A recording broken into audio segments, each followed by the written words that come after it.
consegues ir? Vinde a mim, Jesus. Inscreva-se, curta, compartilhe e comente. O crente escuta o apelo do Mestre, anotando abençoadas consolações. O doutrinador repete-o para comunicar vibrações de conforto espiritual aos ouvintes. Todos ouvem as palavras do Cristo, as quais insistem para que a mente inquieta e o coração atormentado lhe procure o regaço refrigerante. Contudo, se é fácil ouvir e repetir o "Vinde a mim" do Senhor, quão difícil é ir para Ele. Aqui as palavras do Mestre se derramam por vitalizante bálsamo. Entretanto, os laços da conveniência imediatista são demasiado fortes. Além, assinala-se o convite divino, entre promessas de renovação para a jornada redentora. Todavia, o cárcere do desânimo isola o espírito através de grades resistentes.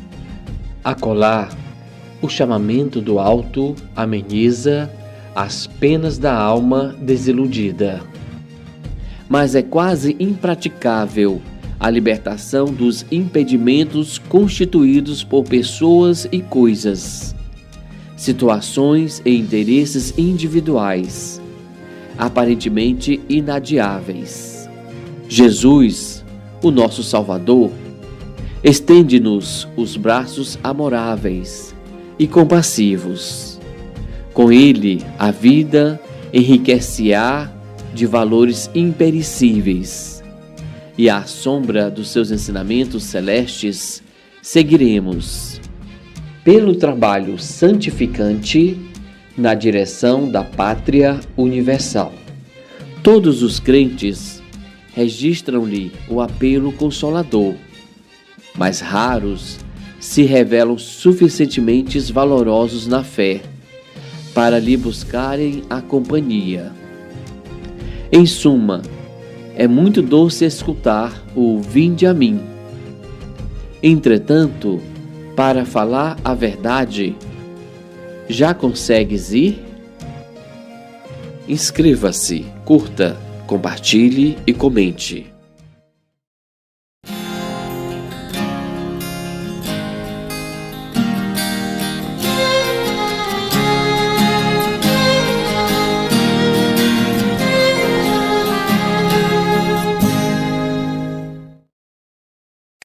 Eu vivo contente, feliz a cantar, em paz e alegria é o meu caminhar. Não tenho problemas, nem tenho aflição, pois tenho Jesus no meu coração. Que amamos é a nossa escola. Estudo e trabalho são bênçãos sem fim. Nas horas difíceis de exames e provas, eu tenho certeza, Jesus é por mim. Sigamos à frente, embora os espinhos ouvimos de perto serena voz. Ninguém retroceda de nossos caminhos, é o Cristo divino chamando por nós.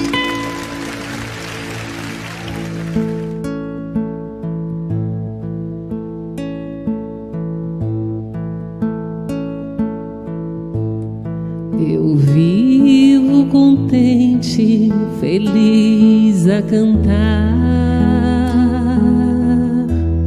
em paz e alegria é o meu caminhar.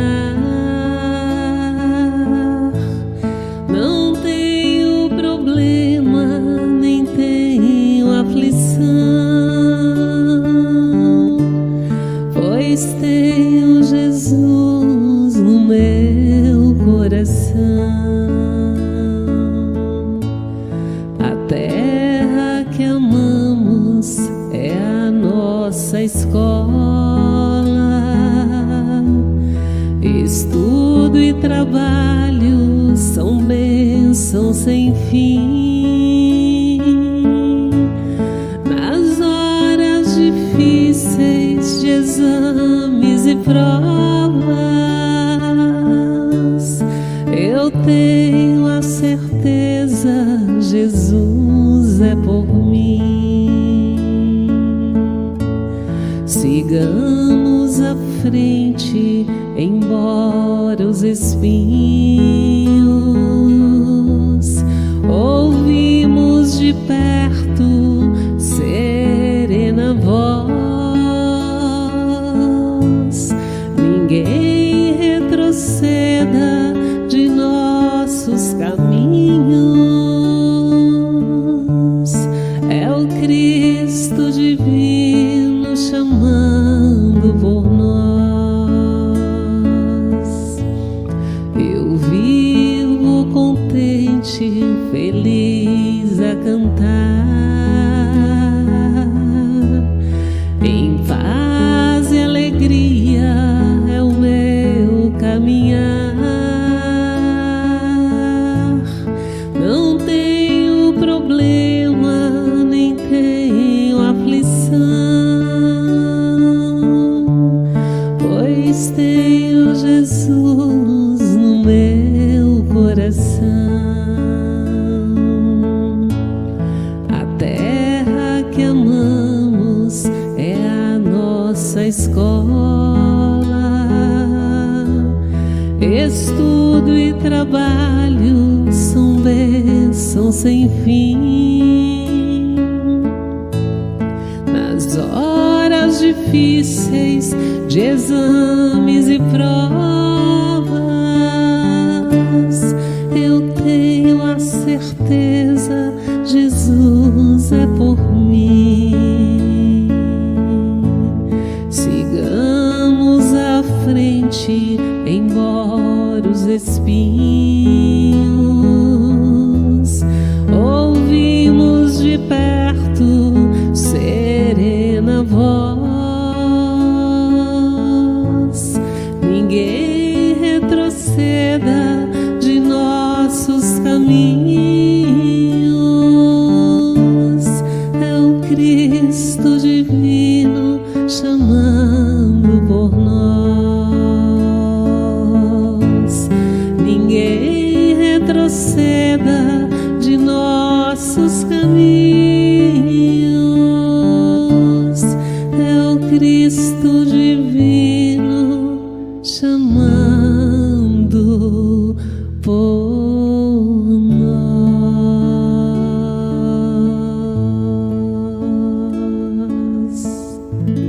Salve Chico Xavier.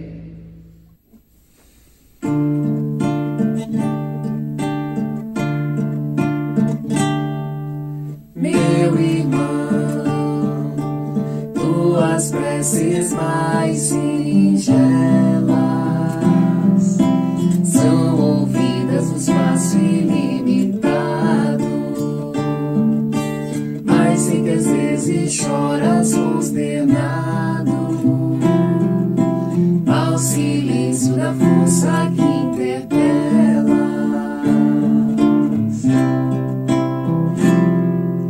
Volve ao teu templo interno abandonado, a mais alta de todas as capelas, e as respostas mais lúcidas e belas hão de trazer-te alegre e deslumbrado.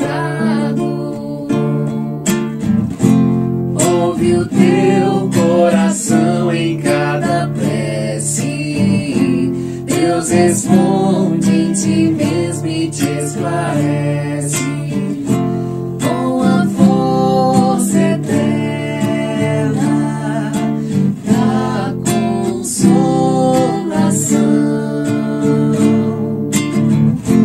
Compreenderás a dor que te domina sob a linguagem pura e peregrina da voz de Deus em luz de redenção, da voz de Deus em luz de redenção.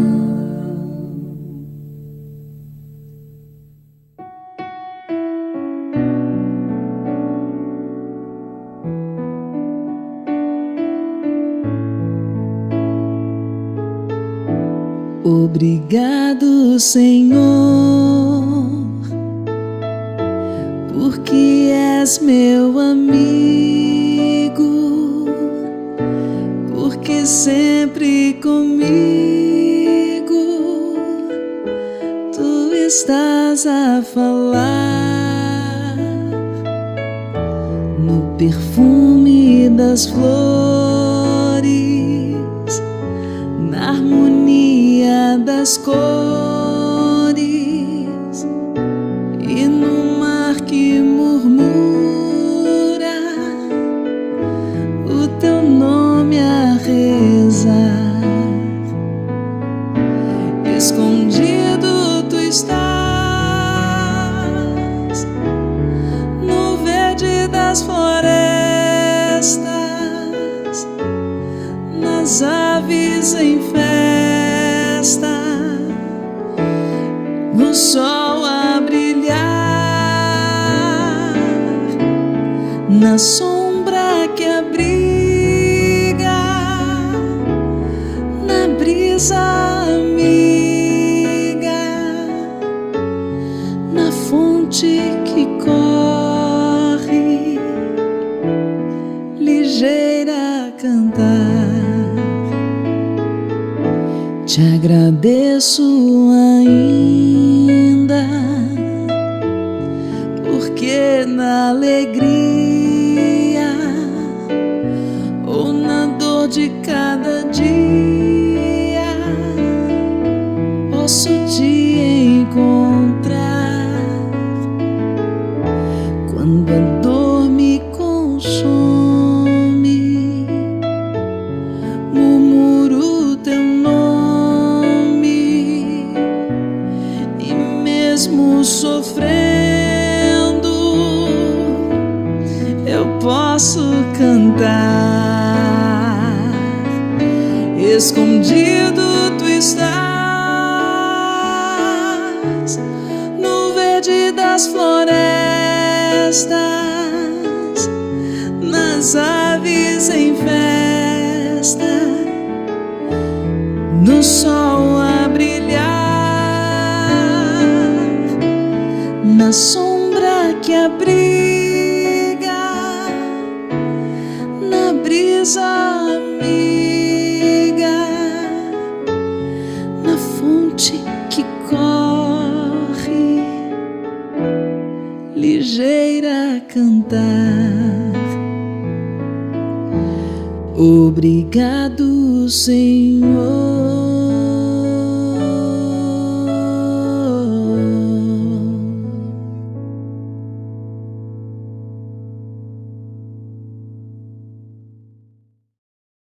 Pão Nosso, ditado pelo Espírito Emmanuel. Psicografia de Francisco Cândido Xavier. Resiste à tentação. Bem-aventurado o homem que sofre a tentação. Tiago 1:12. Enquanto nosso barco espiritual navega nas águas da inferioridade, não podemos aguardar isenção de ásperos conflitos interiores. Mormente na esfera carnal, toda vez que empreendemos a melhoria da alma, utilizando os trabalhos e obstáculos do mundo, devemos esperar a multiplicação das dificuldades que se nos deparam em pleno caminho do conhecimento iluminativo. Contra o nosso anseio de claridade, temos milênios de sombra. Antepondo-se-nos a mais humilde aspiração de crescer no bem, vigoram os séculos em que nos comprazíamos no mal. É por isto que, de permeio com as bênçãos do alto, sobram na senda dos discípulos as tentações de todos os matizes. Por vezes, o aprendiz acredita ser preparado a vencer os dragões da animalidade que lhe rondam as portas. Todavia, quando menos espera, eis que as sugestões degradantes o espreitam de novo, compelindo-o a porfiada batalha. Claro, portanto, que nem mesmo a sepultura nos exonera dos atritos com as trevas, cujas raízes se nos alastram na própria organização espiritual. Só a morte da imperfeição em nós livrar-nos-á delas. Haja, pois, tolerância construtiva em derredor da caminhada humana, porque as insinuações malignas nos cercarão em toda parte, enquanto nos demoramos na realização parcial do bem. Somente alcançaremos libertação quando atingirmos plena luz. Entendendo a transcendência do assunto, o apóstolo proclama bem-aventurado aquele que sofre a tentação. Impossível por agora qualquer referência ao triunfo absoluto, porque vivemos ainda muito distantes da condição angélica. Entretanto, bem-aventurados seremos se bem sofremos esse gênero de lutas, controlando os impulsos do sentimento menos aprimorado e aperfeiçoando-o pouco a pouco, à custa do esforço próprio, a fim de que não nos entreguemos inermes às sugestões inferiores que procuram converter-nos em vivos instrumentos do mal. Emmanuel.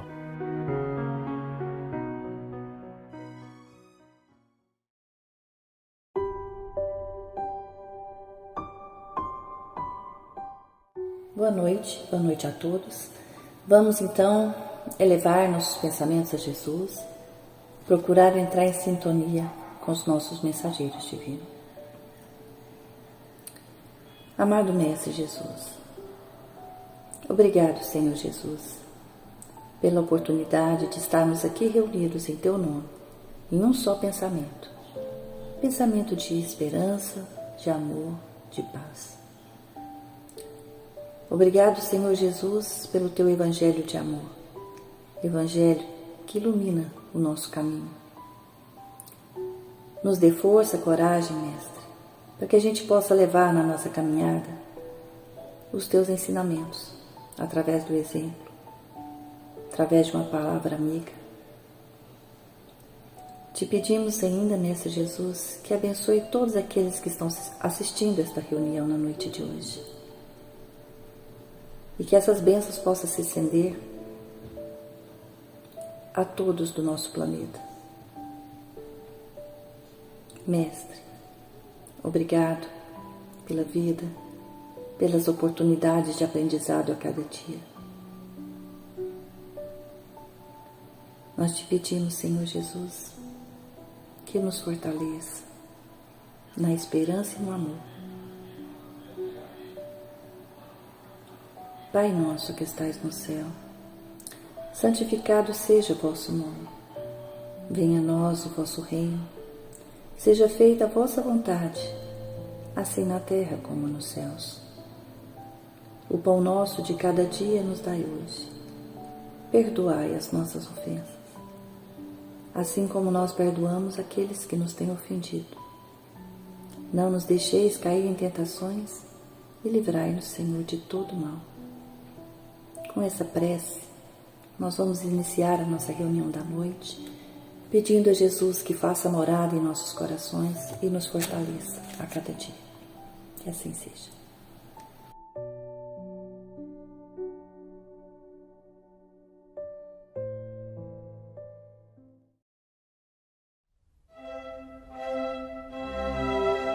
Estudando o Livro dos Espíritos com Allan Kardec.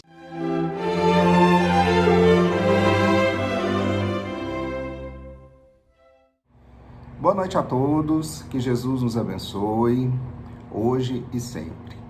Vamos conversar nessa noite sobre a questão 207, que está lá no Livro dos Espíritos, na parte segunda, do mundo espírita ou mundo dos espíritos, no capítulo 4 da pluralidade das existências. E a questão 207 é a seguinte: frequentemente os pais transmitem aos filhos a parecença física, transmitirão também alguma parecença moral? Essa foi a pergunta que foi feita por Kardec aos espíritos. E aí a resposta foi a seguinte: não, que diferentes são as almas ou espíritos de uns e outros. O corpo deriva do corpo, mas o espírito não procede do espírito. Entre os descendentes das raças, há apenas a consanguinidade.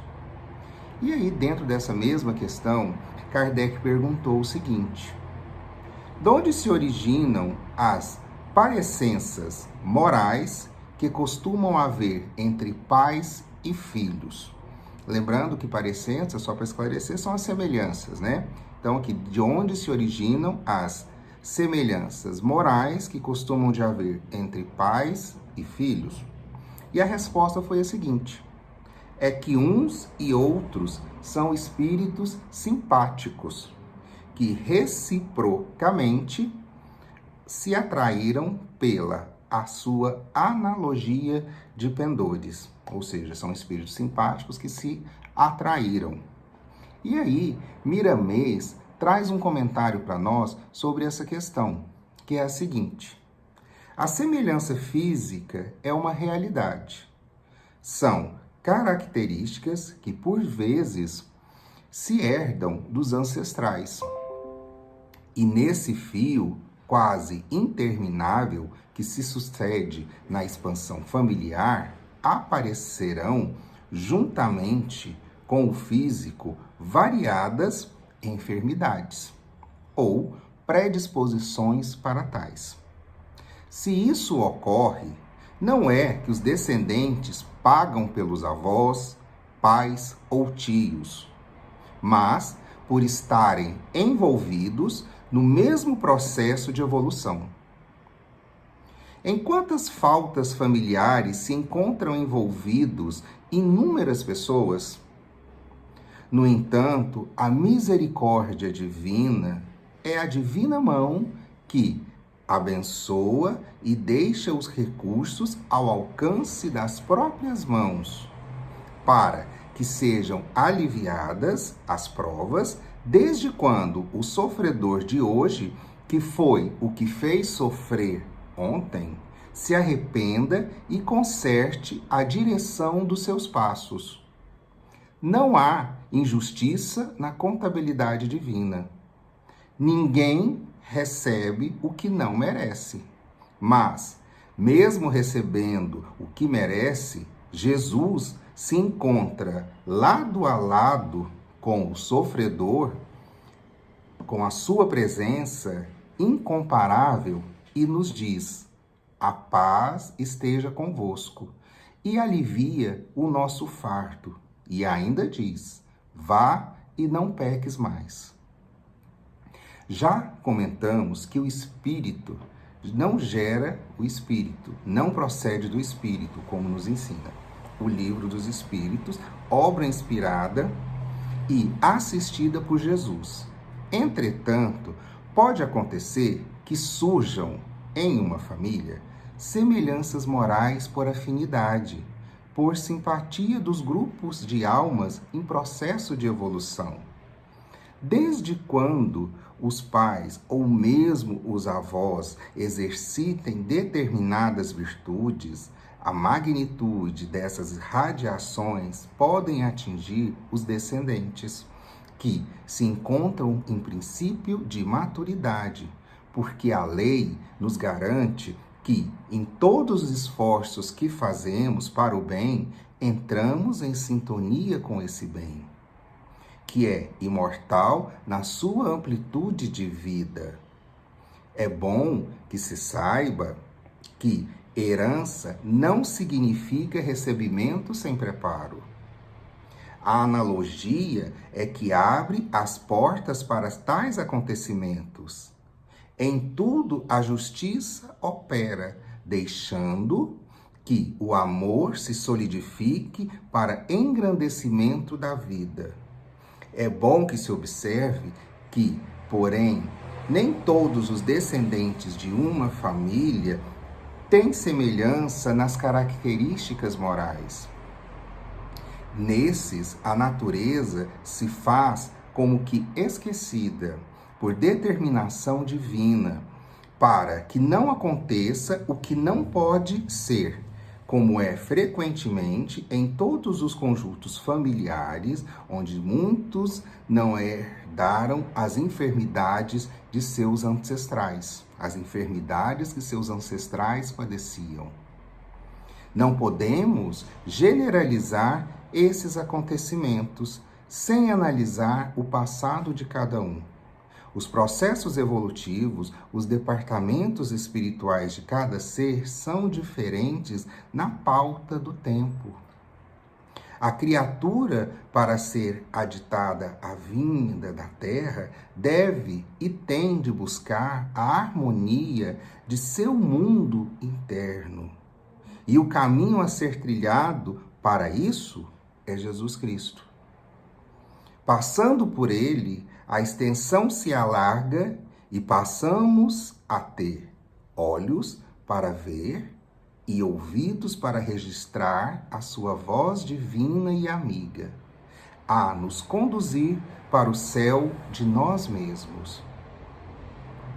Se queremos modificar nossas heranças de erros do passado, melhoremos a nossa conduta, fundindo-a à conduta de Jesus, para que Deus comande o nosso destino,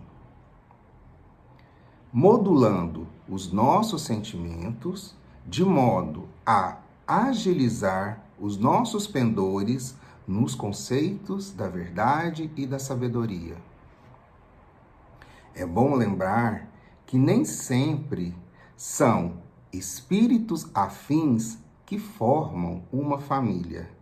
As mudanças são muitas, para que a fraternidade cresça em todos os rumos da vida. Há almas que nada herdam dos familiares. Elas aparecem como um meteoro dos céus de uma família, cumprindo uma missão e deixando ali, por misericórdia, as bênçãos do exemplo de luz. Outras, vindos do mais baixo, recebem dessa família impulsos para o bem, porque Deus é amor e não se esquece dos seus filhos no aprendizado. Se já conhecemos essas verdades, esforcemos-nos para sair das heranças impróprias, plantando no coração e na consciência a luz da bondade, da disciplina e do amor, para que essas sementes cresçam doando-nos frutos de libertação espiritual. Procuremos ser herdeiros de Jesus, o nosso grande doador aqui na Terra. Então, meus amigos, fica aqui a reflexão da questão 207 do Livro dos Espíritos. Que Jesus nos abençoe e obrigado por mais uma oportunidade de conversarmos sobre o Evangelho de Jesus. Que assim seja. Acompanhe agora mais um tema doutrinário do Evangelho de Jesus.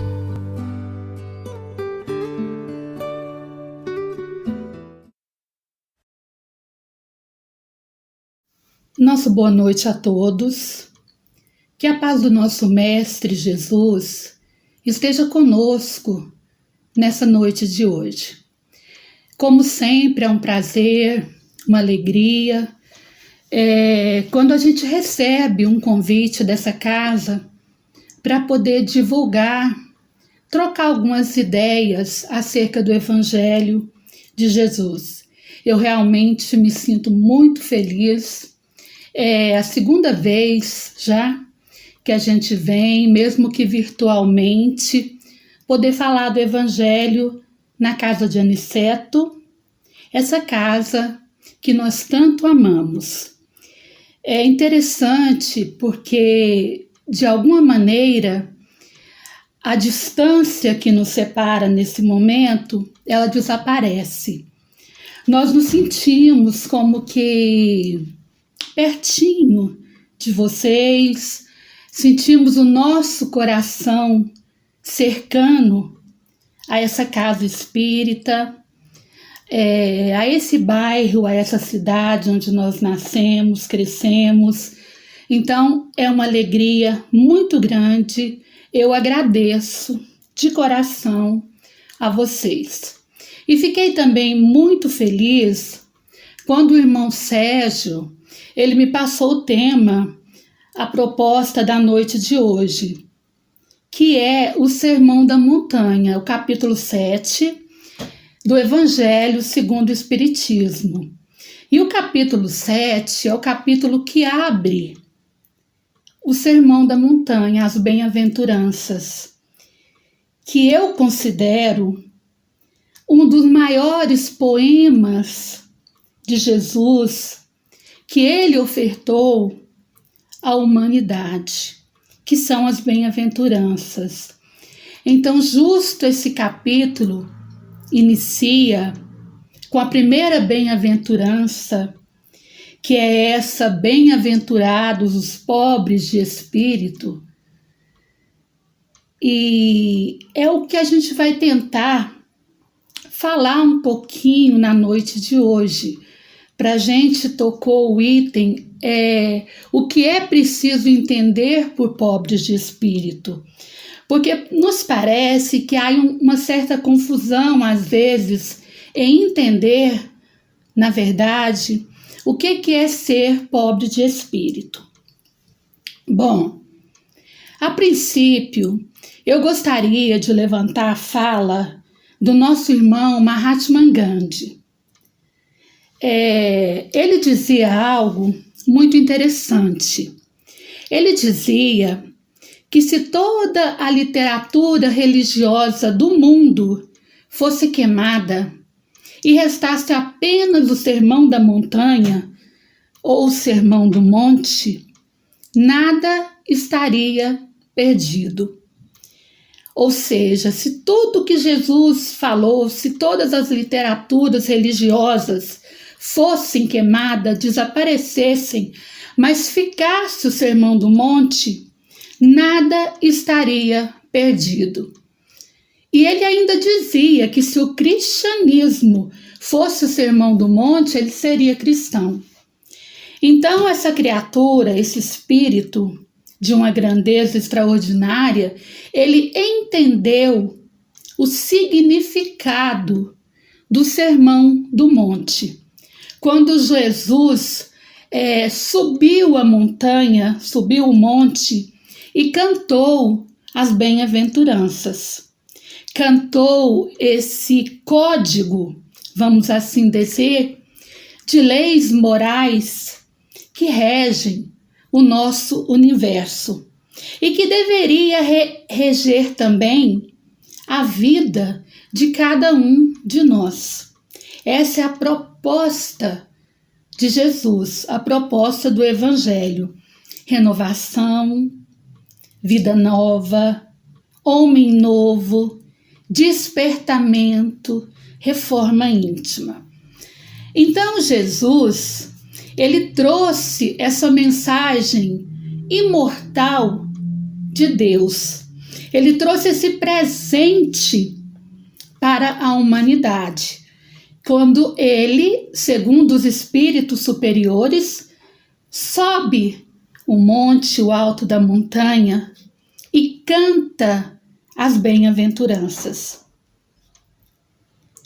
Alguns autores dizem que ele estava subindo, outros dizem que ele estava descendo. Mas a gente se pergunta, o que importa que ele estava subindo ou descendo? O que importa é que num determinado momento ele parou e, aproveitando aquele cenário maravilhoso da natureza, ele cantou as bem-aventuranças.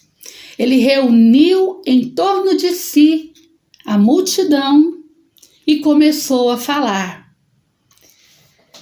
Antigamente, naquela época e antes inclusive de Jesus, era muito comum, as pessoas gostavam de subir a montanha ou ao monte para falar, para pregar, para predicar, porque a voz ali, ela ecoava mais solta e ela chegava às vezes a milhares de quilômetros de distância.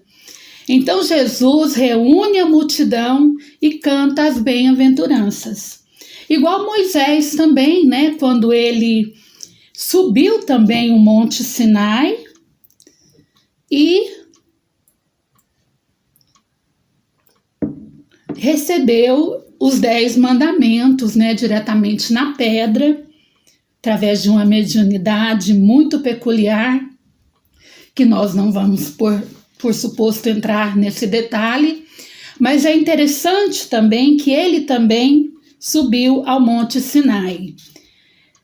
A gente para e pensa nesse momento que o amor do Criador, do nosso Pai, de Deus, ele alcança a todas as criaturas, onde quer que nós estejamos.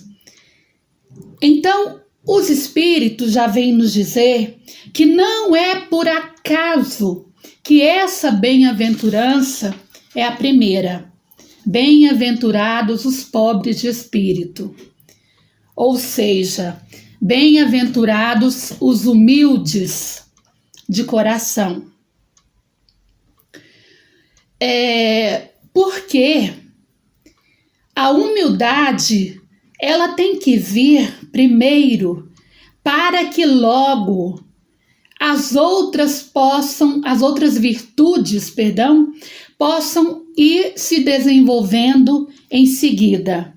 Sem a humildade, nós não conseguimos passar, vamos assim dizer, para as seguintes etapas.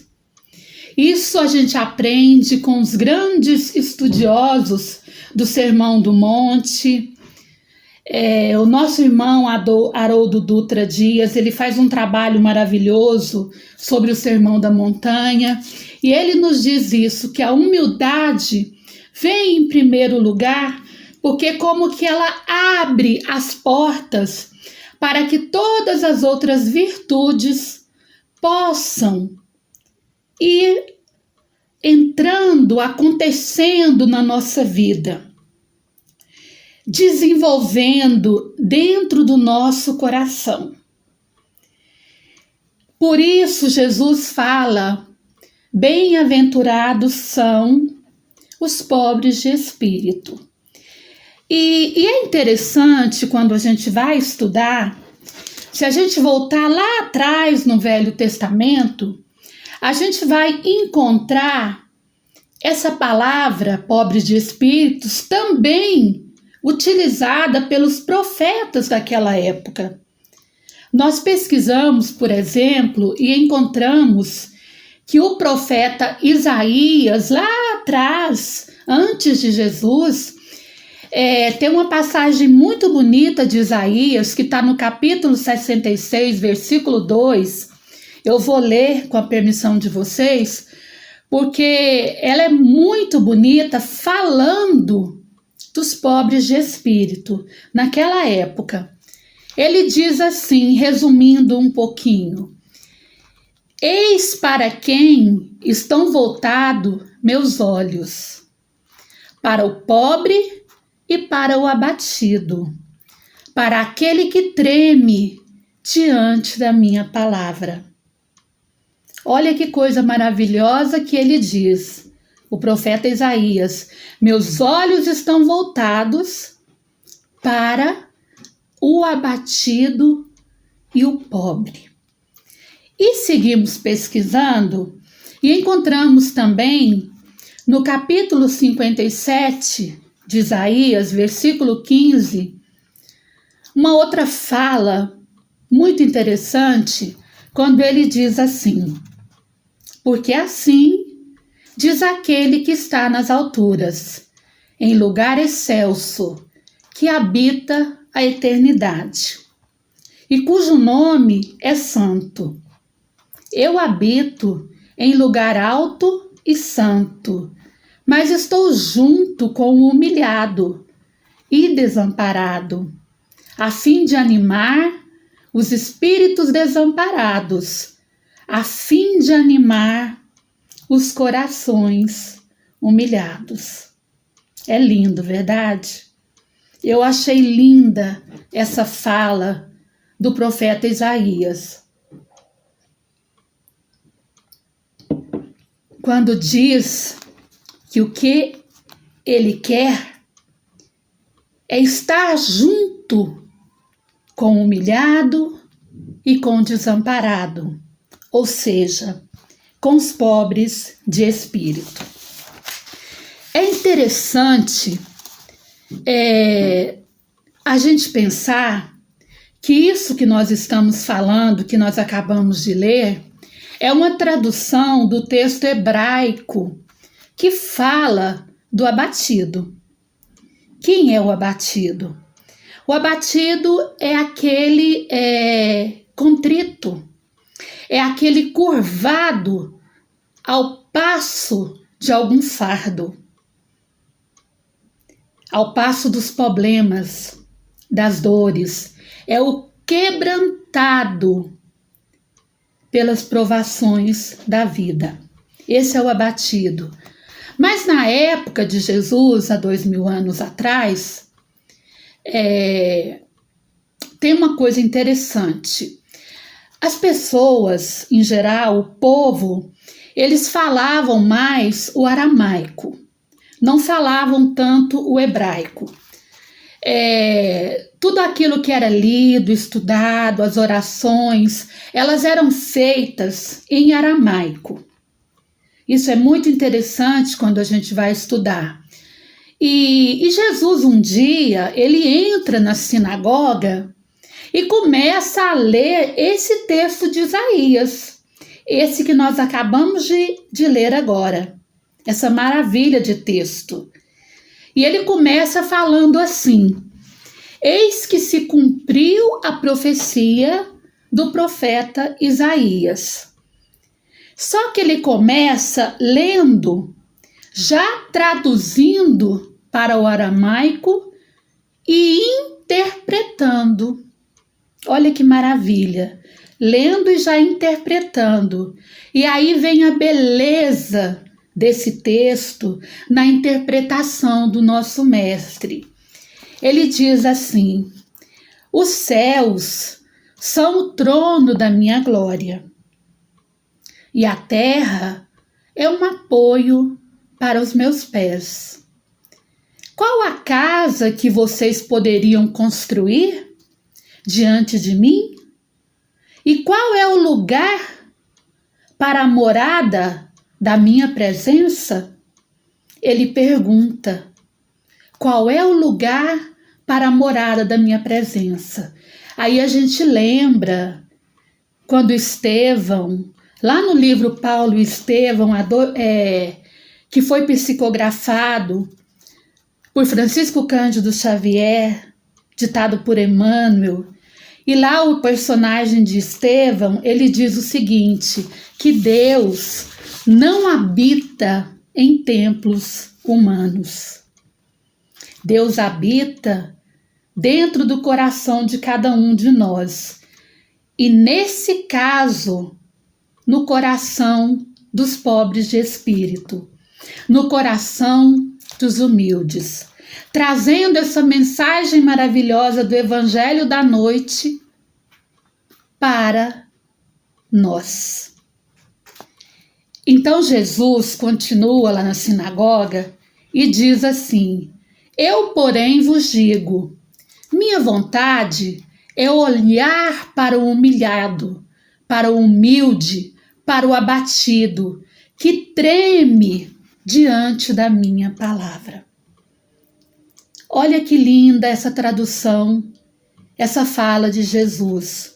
Minha vontade, meu desejo é olhar para o humilde, que é o pobre de espírito, ou pobre em espírito, né? Cada um fala de uma maneira, mas isso não tem muita importância para nós. O importante é o significado moral. O pobre de espírito, meus irmãos, é o humilde. É aquele que sofre. É aquele que está quebrantado. É aquele que se reconhece que não é superior a ninguém. É aquele que aceita as reveses da vida. São os sofredores. Eu busquei no dicionário, nosso dicionário, só para a gente se centrar um pouquinho, o significado da palavra humildade. Humildade, segundo o dicionário, é aquela virtude que consiste no conhecimento das nossas próprias limitações e das nossas debilidades.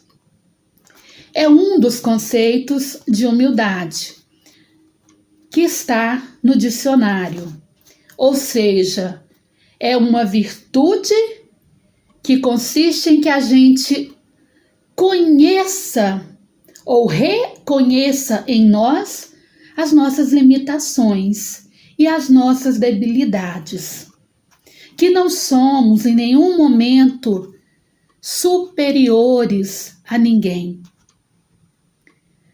Por isso que Jesus fala: bem-aventurados os pobres de espírito, os humildes, os quebrantados, os abatidos, porque deles é o reino dos céus.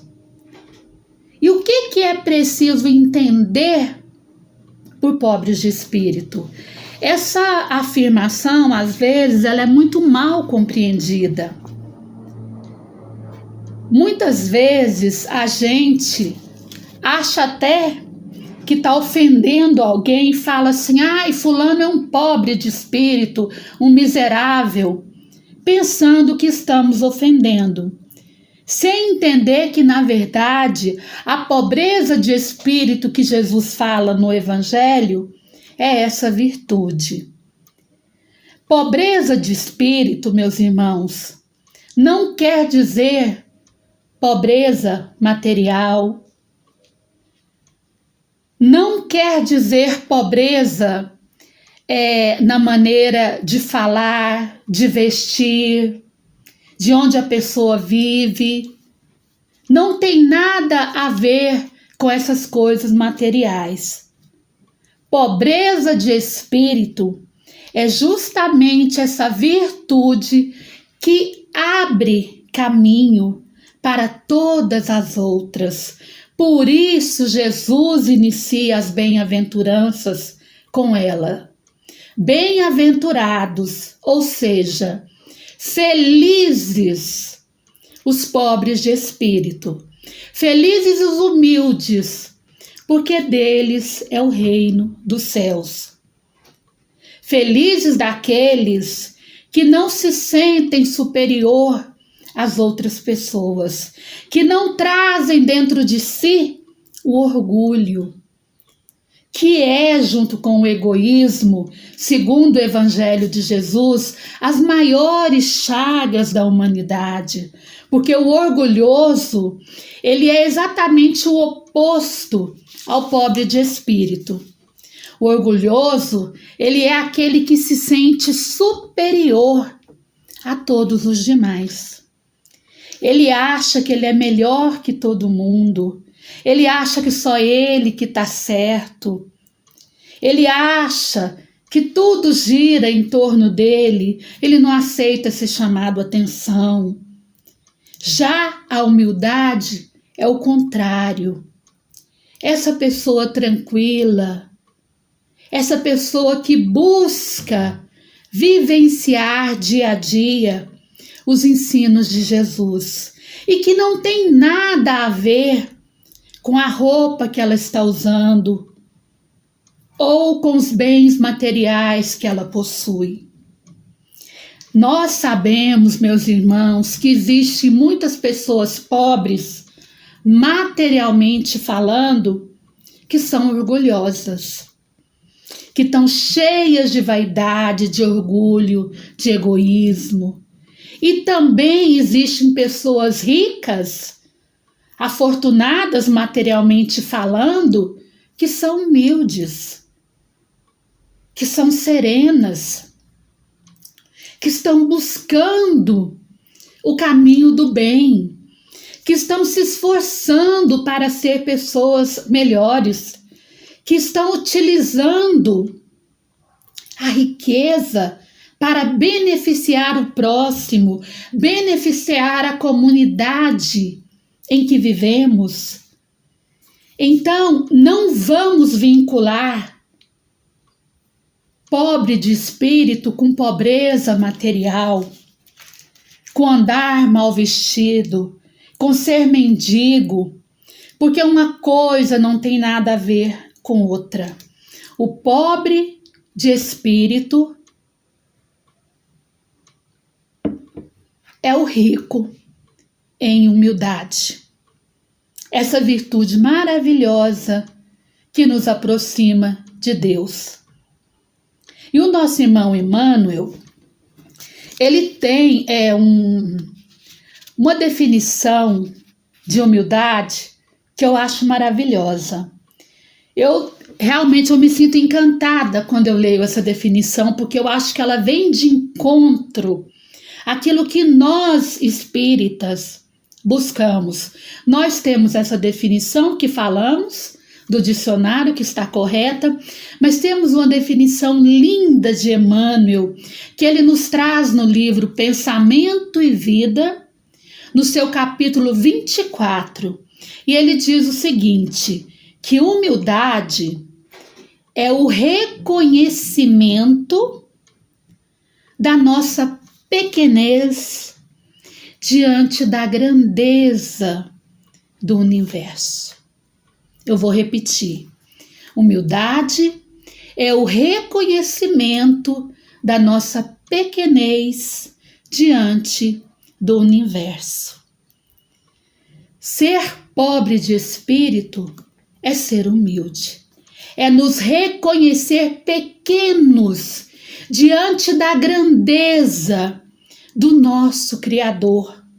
É entendermos que somos todos irmãos, que somos iguais, que estamos caminhando juntos, que não somos melhores nem piores que ninguém, que ocupamos um papel na vida, na sociedade, e que estamos aqui para multiplicar, para ser multiplicadores do amor do Cristo. Então, meus irmãos, essa definição de Emmanuel, para mim, é espetacular. Reconhecer a nossa pequenez diante da grandeza do universo que Deus construiu para cada um de nós.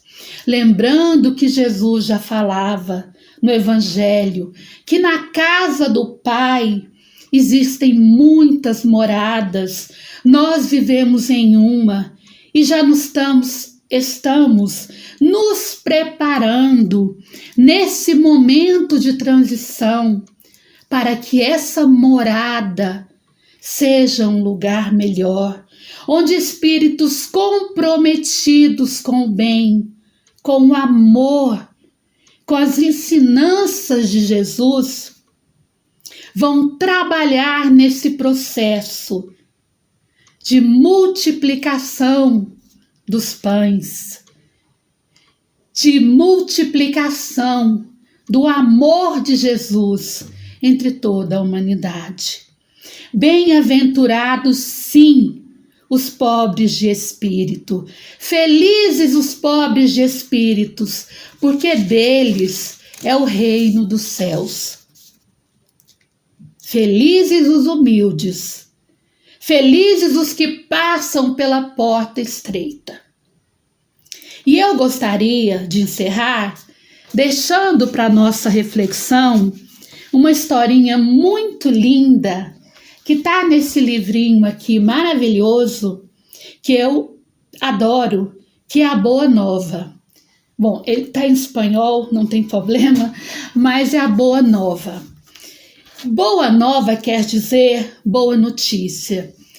Eu particularmente considero esse livro uma das pérolas do Evangelho de Jesus, porque traz de volta para nós o cristianismo. As histórias que passava com Jesus, com seus apóstolos, com Maria de Magdala, com tantos personagens, criaturas que mudaram a história da nossa humanidade. Então, o livro Boa Nova, ele traz Jesus de volta para nossa casa, para o nosso coração, para a nossa vida. E tem uma lição muito bonita, justamente, que é o capítulo 11, que chama o Sermão do Monte. Não poderia deixar de ser. Onde o apóstolo Levi, aqui conta que o apóstolo Levi um dia, ele recebeu na casa dele 3 pessoas que pediram uma entrevista com ele para falar sobre Jesus, porque eles queriam colaborar na obra do Cristo. Então chega, para falar com Levi, 3 pobres, miseráveis, desgraçados. 3 pessoas completamente cheias de problemas. Um era aleijado, o outro tinha problemas com a família, ou seja, eram pessoas miseráveis e que não tinha no pensamento do apóstolo naquele momento condições de servir ao Cristo. Então Levi olhou para os 3 assim, em plano, o que esse povo está fazendo aqui, Ele não disse isso não, mas mais ou menos assim. E ele diz assim para os 3, que poderia realizar você, Lisandro? Como você é aleijado? E tu, Áquila? Tu não foi abandonado pela sua própria família? Baixo o peso de sérias acusações? E você, Pafos? Acaso poderias edificar algo nas condições atuais que você tem? Ou seja, vocês não servem para nada. Foi mais ou menos isso que ele quis dizer. Que Jesus necessitava de pessoas mais cultas, Jesus necessitava de doutores da lei, de pessoas com mais posses. E aí ele vai contar para Jesus, todo eufórico: olha, Jesus, hoje 3 pessoas me visitaram e passou isso. E Jesus ficou olhando assim para ele, nos olhos dele. Ele pensou que Jesus ia achar lindo aquilo, E Jesus responde para ele assim, eu vou ler para ser fiel ao que está aqui no texto. Não, diz assim, Jesus fixou os olhos no discípulo com um profundo desvelo e disse com bondade, dando uma palmadinha no ombro de Levi. Não obstante, Levi, temos que amar e aceitar a preciosa colaboração dos vencidos do mundo. Olha o que Jesus diz, os vencidos do mundo, os pobres de espírito, os humildes, os quebrantados. Se o Evangelho é a boa nova, Como não há de ser uma divina mensagem para eles, os tristes, os deserdados, na imensa família humana? Os vencedores da terra não necessitam de boas notícias. É nas derrotas da sorte que as criaturas escutam mais alto a voz de Deus. Ou seja, é quando a gente mais tem problema, quando a gente passa uma dor, uma perca, uma enfermidade, é que nós escutamos mais alto a voz de Deus. As criaturas escutam a voz de Deus. E Jesus termina buscando aos oprimidos, aos afligidos, aos caluniados, aos humildes. Nós nos sentimos tão unidos ao céu e às suas esperanças, que reconhecemos numa tranquila coragem o sublime reflexo da presença de nosso Pai nesses espíritos. Ou seja, meus irmãos, Jesus dizia que sentia a presença de Deus na presença desses irmãos bem-aventurados, humildes e pobres de coração. Que Jesus possa nos abençoar na noite de hoje. E eu gostaria de deixar aqui um beijo muito carinhoso no coração de cada um de vocês e muito obrigada pela oportunidade. Fiquem com Deus e que Jesus nos abençoe.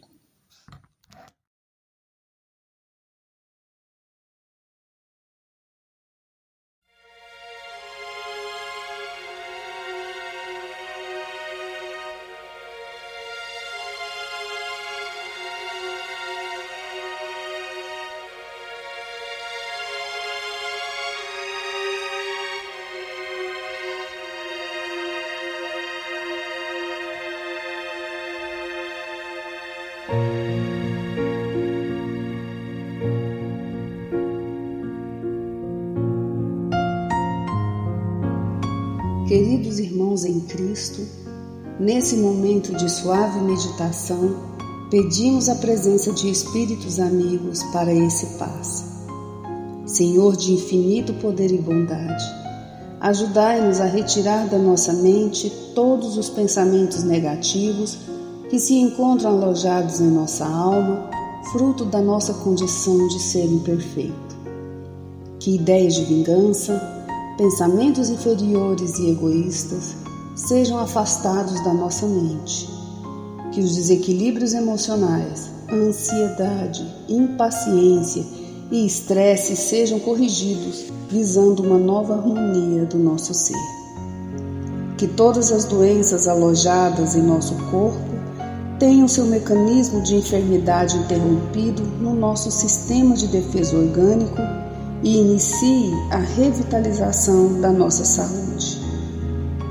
E assim, meu Pai Celestial, com suas bênçãos e as energias luminosas e curativas de seus missionários, possamos receber as melhores vibrações energéticas através deste passe e que essas vibrações venham em forma de ideias edificantes, de otimismo, alegria, e nos fortaleça para o perdão, a paciência e a serenidade necessárias à resolução de nossos problemas e provações. Peço, Senhor, que nos ensine a viver um dia de cada vez, que nos oriente a superar os traumas do passado e guardar apenas as lições valiosas, tanto de experiências felizes como as dolorosas. Também, Senhor, permita o cuidado necessário para controlarmos o medo diante do futuro que ainda está fora do nosso alcance. Que possamos aproveitar a beleza e o sabor dessa existência em cada momento sagrado que o Senhor nos permite viver, com sabedoria, discernimento e entusiasmo pela vida. Que nessa jornada terrena possamos aprender a nos elevar espiritualmente um pouco a cada dia, sempre seguindo os conselhos do Cristo. E que o espírito de fraternidade, o amor de Deus ao próximo e a nós mesmos sejam a base do nosso comportamento e a prática da caridade e do perdão a nossa conduta diária.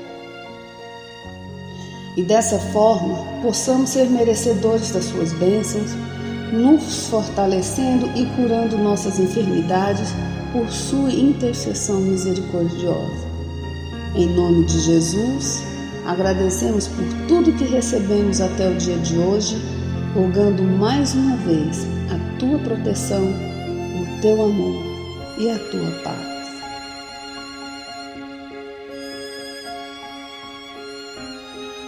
E continuando nessa vibração de amor, nós agradecemos aos bons espíritos que se dignaram de comunicar-se conosco e lhes rogamos que nos ajude a pôr em prática as instruções que nos deram e façam que ao sair daqui, cada um de nós se sinta fortalecido para a prática do bem e do amor ao próximo.